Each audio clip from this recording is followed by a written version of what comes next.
Amazon is on their stuff again. The same thing that happened back in spring with the buy box issue is happening again now, which is Amazon's rewarding FBM sellers, or they're fulfilled by merchant sellers. They're the people who are sending the books out from their house to Amazon or to the customer directly, instead of like people like me, FBA sellers who are sending it to Amazon and Amazon sending it to the customer for faster shipping time. In the past, the FBA sellers got rewarded because Amazon wants to reward people who are using their Prime and yada yada.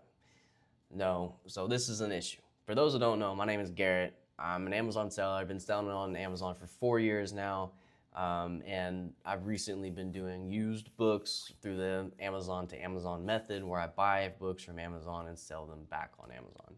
Now the issue right now is we just went through, if you watched one of my last videos, we went through a peak season, which is textbook season. And when we went through that season, I made 15K in sales. That's awesome. But every peak season comes with a valley right after.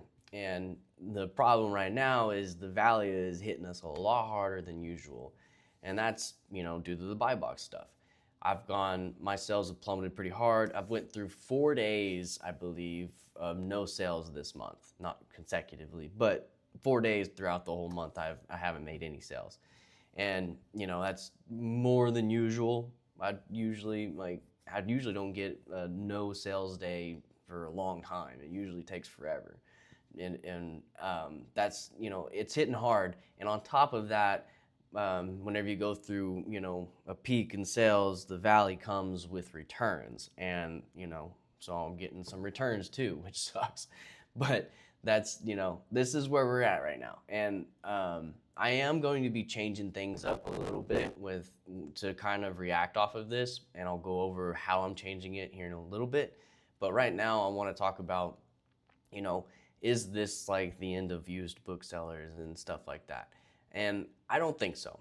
I think that the used booksellers just might need to change things a little bit. It's too early to say for sure, because we just went through this thing last spring where it hit us pretty hard. And now we're seeing it's starting to be a pattern. We went through peak season, spring hit, they switched to FBM sellers and favored them for a while. And then we went through another season of textbook season in August and September, and now we're going back to a valley where it's like they're favoring FBM sellers again. And I think that there might be a pattern going on, and if it continues, we will need to switch up a little bit with how we're doing things. And how I'm doing that is I haven't bought a book in a few days now. Usually I buy, multiple books every single day. But for the last few days, I've been kind of pausing on it to save money and try to prepare for whenever I can buy textbook season for January. Because I've already bought a ton of books for Christmas throughout last month.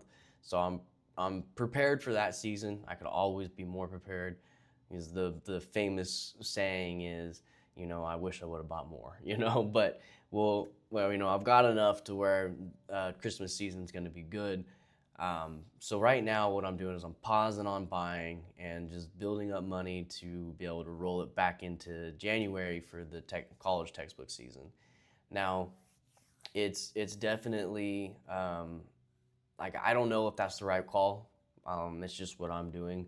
And I since it's a pattern now, it might happen again. So if it continues to doing it, it's spring, goes to that peak, and then fall, goes back down, and then we'll go through the peak again in Christmas and January, and then it falls back down. It might be the new pattern. And if so, seasonal books is where you need to lean hard on.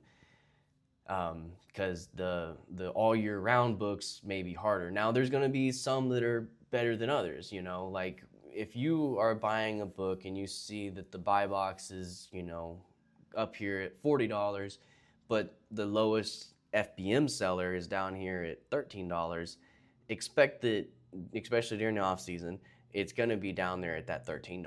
So, that's the biggest thing is you're going to want to look at that black line on the Keepa graph to see like, okay, it's not going to pop up to that $40 price most likely during the off season.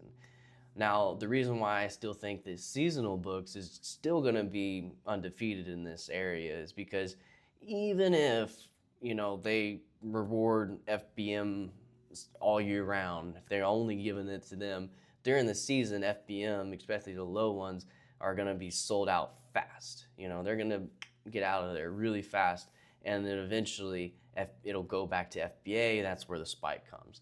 And that's why, because supply demand comes in the factor here. Whenever the supply starts dwindling, because the demand's going up, then your price is going to spike.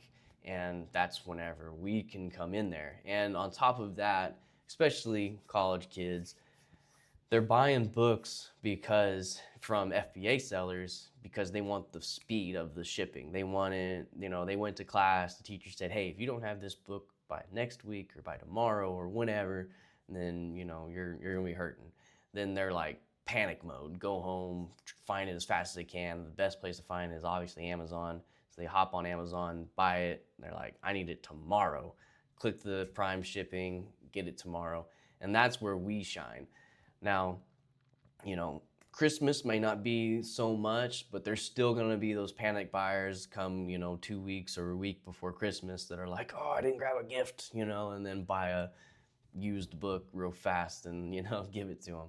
Now, the quality of the books matter more during that time, so you got to be kind of careful. But that's why I think that, seasonal is definitely not going to suffer as much as all year round books are. I think that if this pattern continues, that's where we're going to have to really focus on. And, I'm going to try to, hold money, build money up during these low periods and the small periods where we're not really getting a whole lot of sales, build the money up, maybe not buy anything for a while. And then whenever it comes time to look at the seasonal books, like for the January season, I'm going to be looking at like October and the end of November. I'll be looking at those college books because that's the time that they're going to start dipping. And then you buy them then, and then you can flip around and sell them in January. And same thing with like high school books. Come February to April, that's the time to buy those high school books.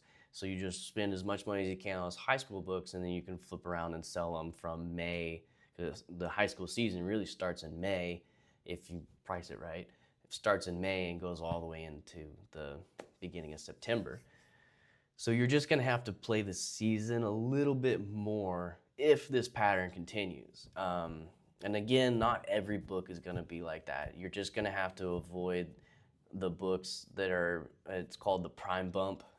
You're just going to have to avoid the prime bump books where, the black line on the Keepa graph's way down here, but the prime bump has it way up here.